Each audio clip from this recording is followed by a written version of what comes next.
I came downstairs half asleep, and Mom had already started washing clothes. And this is what I saw.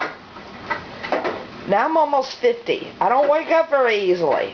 I had to take a double take in the washer to make sure I was seeing what I thought I was seeing.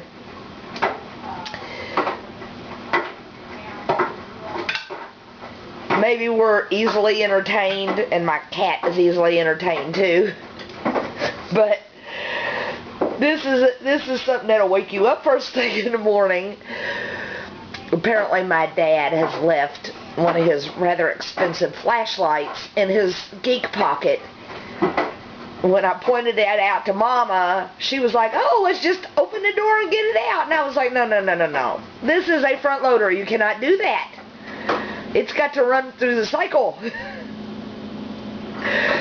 But then she said, "I gotta have a picture of that. Can you get a picture of that? That is just cool." So here we are. Okay, that's our little diversion for the day.